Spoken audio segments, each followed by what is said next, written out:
हरे कृष्णा। विश्वगुरु शील प्रभुपाद की जय।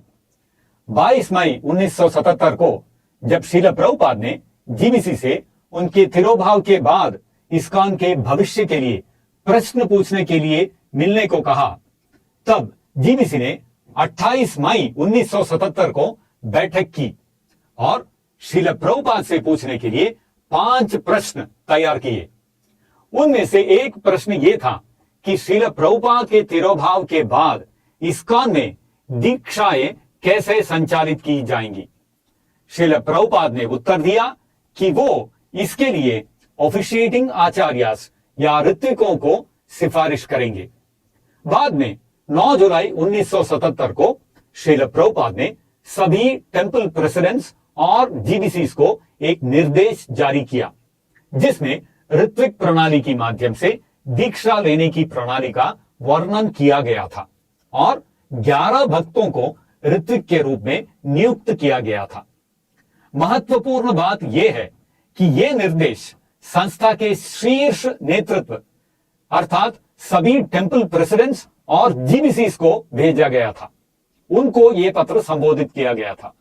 यह किसी व्यक्तिगत भक्त को नहीं बल्कि सभी शीर्ष लीडर्स को भेजा गया था, क्योंकि इस निर्देश को पूरी संस्था में लागू किया जाना था। अगर शील प्रभुपाद को किसी एक वस्तु को संपूर्ण इस्कॉन संस्था में जारी करना था, तो फिर वो कैसे करते? अपने जीबीसी और टेंपल प्रेसिडेंट्स को ही तो बताते ना, और किसको बताते? तो तद अनुसार दीक्षा की ऋत्विक प्रणाली लागू की गई उस जुलाई 9 डायरेक्टिव के अनुसार, और जुलाई और नवंबर 1977 के बीच कुछ ऋत्विक दीक्षाएं आयोजित भी की गई। फिर 14 नवंबर 1977 को शील प्रभुपाद के तिरोभाव के बाद जीबीसी ने दीक्षा की ऋत्विक प्रणाली को रोकने का निर्णय लिया। पहली बात तो यह है कि यदि जीबीसी ने भविष्य की दीक्षाओं के बारे में शील प्रभुपाद से कभी नहीं पूछा होता तो डाउट की गुंजाइश होती और जीबीसी उस तरह से कार्य कर सकती थी जैसे उसने किया, 11 भक्तों को अनधिकृत रूप से दीक्षा गुरु के रूप में पदोन्नत करना। लेकिन चूंकि जीबीसी ने शील प्रभुपाद से पूछा था कि उनके तिरोभाव के बाद दीक्षाएं कैसे संचालित होगी, चूंकि जीबीसी ने शील प्रभुपाद से इस प्रश्न को पूछा था, तो उनके पास 9 जुलाई के आदेश को रोकने का कोई अधिकार नहीं था। खैर, जो भी हो, कुछ वर्षों के बाद जब शील प्रभुपाद द्वारा आदेशित ऋत्विक दीक्षा प्रणाली को लागू करने की मांग बढ़ी इस्कॉन में, तो जीबीसी ने वर्ष 1990 में इसे ऑफिशियल तौर पे प्रतिबंधित करने का, बैन करने का निर्णय लिया। इस प्रतिबंध का अर्थ यह है कि इस्कॉन में कोई भी शील प्रभुपाद के 9 जुलाई के प्रत्यक्ष आदेश का पालन नहीं कर सकता है। बाद में वर्ष 1999 में जीबीसी ने एक बार फिर शील प्रभुपाद के 9 जुलाई के आदेश का पालन करने पर उस प्रतिबंध को, उस बैन को उन्होंने दोहराया। अब 2025 में जीबीसी ने इस्कॉन के लिए एक संविधान जारी किया है। इस संविधान के परिशिष्ट यानी अपेंडिक्स में उन्होंने एक बार फिर शील प्रभुपाद के 9 जुलाई के आदेश के पालन पर प्रतिबंध या बैन की पुष्टि की है। धारा A6 ऋत्विकवाद अस्वीकृत और प्रतिबंधित। A6.1 यह सिद्धांत कि शील प्रभुपाद अपने तिरोभाव के बाद भी ऋत्विकों, उनकी ओर से दीक्षा समारोह करने वाले प्रतिनिधि के माध्यम से सीधे शिष्यों को दीक्षा देना जारी रखना चाहते थे, एक दार्शनिक विचलन है जो भगवान कृष्ण द्वारा स्थापित और हमारे सभी आचार्यों द्वारा समर्थित परंपरा सिद्धांत के विरुद्ध है। ऋत्विकवाद का उल्लेख कभी शास्त्रों में नहीं किया गया है, किसी भी प्रामाणिक संप्रदाय द्वारा इसका अभ्यास नहीं किया गया है और शील प्रभुपाद ने इसे कभी प्रस्तुत या समर्थित नहीं किया है। A6.2 ऋत्विकवाद के झूठ को इस्कॉन में निराधार और भ्रामक मानकर स्थायी रूप से त्याग दिया जाएगा। इसे अपनाना पूरी तरह से त्रुटिपूर्ण है। इसे सिखाना भ्रमित करने वाला और गुमराह करने वाला है और इसे श्रील प्रभुपाद से जोड़ना ईश निंदा है, ब्लास्फेमी है। A6.3 इस्कॉन में ऋत्विकवाद के आविष्कार पर प्रतिबंध लगाया जाएगा। इसे किसी भी तरह से किसी भी रूप में सहन या स्वीकार नहीं किया जाएगा। कोई भी व्यक्ति जो ऋत्विकवाद का समर्थन करता है, सिखाता है या उसका अभ्यास करता है, वो इस्कॉन का सदस्य नहीं हो सकता। Cannot be an ISKCON member in good standing. GBC ने इस दावे के समर्थन में मोहसिन हसन के साथ हुई रूम कॉन्वर्सेशन का हवाला दिया है। मोहसिन हसन, आपके बाद क्या कोई निर्णय लिया गया है कि कौन कार्यभार संभालेगा? प्रभुपाद, हां, वे सभी संभालेंगे। ये छात्र जो मुझसे दीक्षित हैं, वे सभी वैसे ही कार्य करेंगे जैसे मैं कर रहा हूं। जैसे मेरे कई गुरु भाई हैं, वे सभी कार्य कर रहे हैं। इसी तरह ये सभी शिष्य जिन्हें मैं बना रहा हूं, दीक्षित कर रहा हूं, उन्हें भविष्य के आध्यात्मिक गुरु बनने के लिए प्रशिक्षित किया जा रहा है। वे शिष्य बनाने में सक्षम हैं। रूम कॉन्वर्सेशन, डिट्रॉइट, 18 जुलाई 1971। तो श्रील प्रभुपाद के 9 जुलाई के आदेश को प्रतिबंधित बैन करने के लिए जीबीसी का आधार 18 जुलाई 1971 को डिट्रॉइट में रिकॉर्ड की गई मोहसिन हसन के साथ यह बातचीत है, ये रूम कॉन्वर्सेशन है। इससे पहला प्रश्न यह उठता है कि श्रील प्रभुपाद ने संपूर्ण संस्था के लिए अपना निर्देश मोहसिन हसन को देना क्यों चुना, जो भक्त भी नहीं थे? श्रील प्रभुपाद ने जीबीसी को इस तरह निर्देशित क्यों नहीं किया?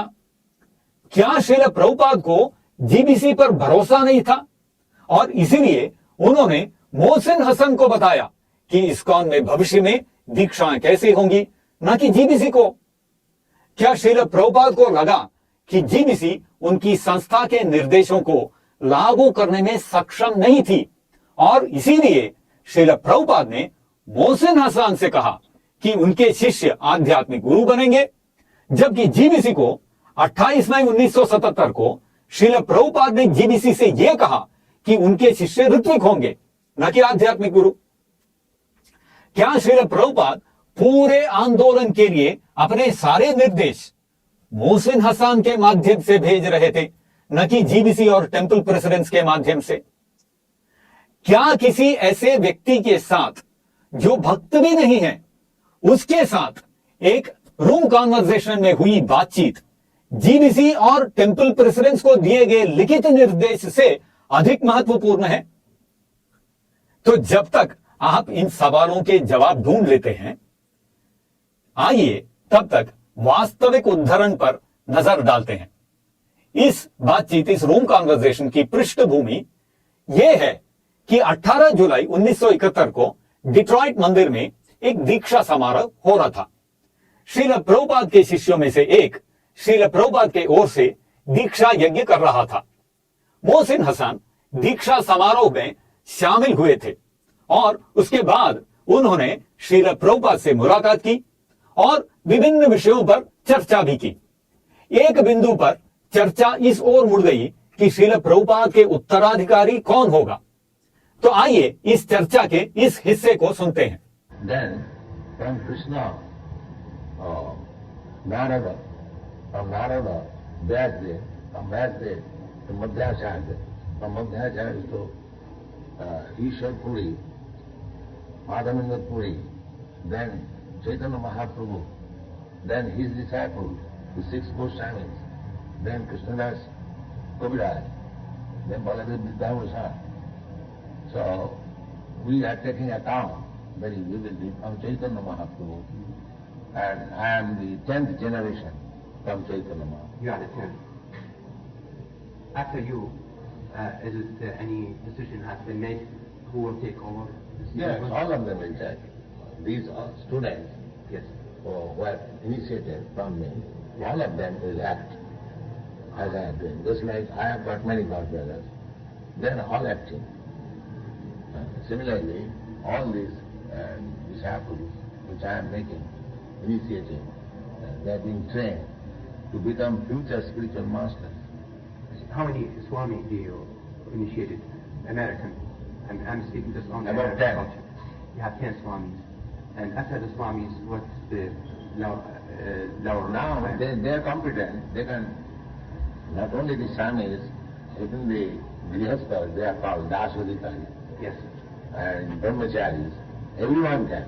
Whoever is initiated, he is competent to make disciples.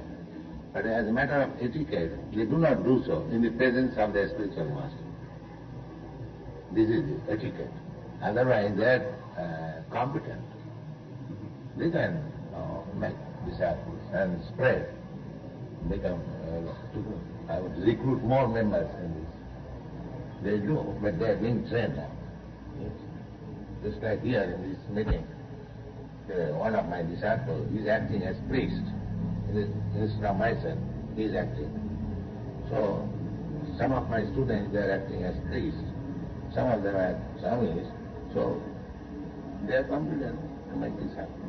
तो आपने इस रूम कॉन्वर्सेशन को पूरी तरह सुन लिया। आपने एक चीज देखी होगी कि जीबीसी ने अपने संविधान में बहुत ही चालाकी से रूम कॉन्वर्सेशन का केवल चुनिंदा हिस्सा उद्धृत किया है।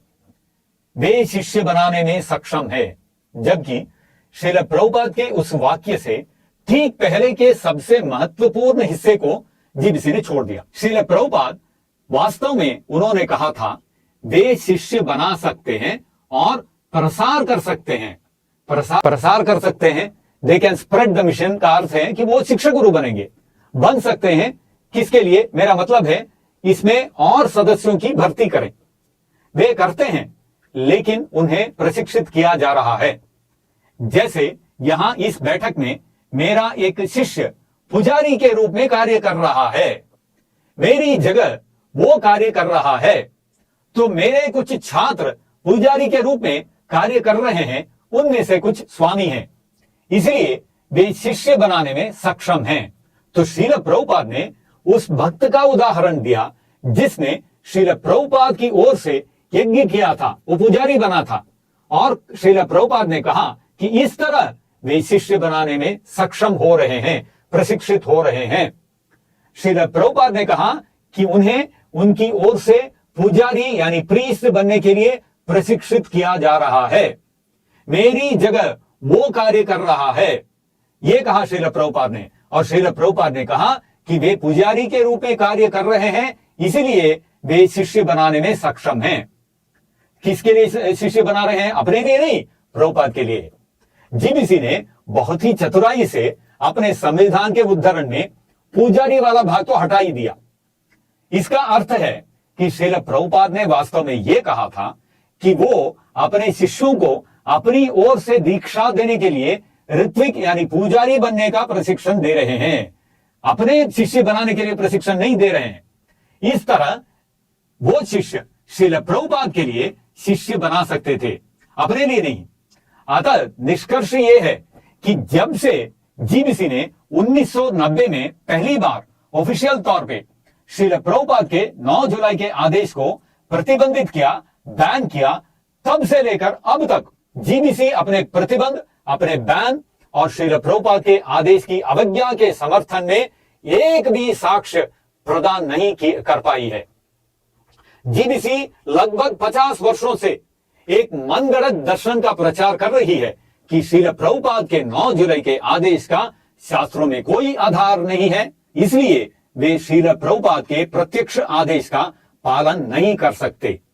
और जीबीसी ने श्रील प्रभुपाद के आदेश को अपनी मनगढ़ंत दीक्षा गुरु प्रणाली से बदल दिया है, जो अशास्त्रीय, अपसंप्रदायात्मक और पूरी तरह से काल्पनिक दर्शन है, जो साधु, शास्त्र और गुरु के संपूर्ण विरुद्ध में है। इसलिए कृपया आप सबसे अनुरोध है कि इस्कॉन मुंबई ग्रुप के अनधिकृत दीक्षा गुरुओं के अपसंप्रदाय का शिकार ना बने, जो ऋत्विक प्रणाली को लागू करने के श्रील प्रभुपाद के प्रत्यक्ष आदेश की अवज्ञा करते हैं। श्रील प्रभुपाद के 9 जुलाई के आदेश का पालन करें, दीक्षा की ऋत्विक प्रणाली का पालन करें, जिसका श्रील प्रभुपाद इस्कॉन ग्रुप में स्ट्रिक्टली पालन किया जाता है, और सच्चे, मूल, शुद्ध गौड़ीय वैष्णव संप्रदाय से मजबूती से जुड़े और उसमें स्थित रहें। हरे कृष्णा। विश्व गुरु श्रील प्रभुपाद की जय।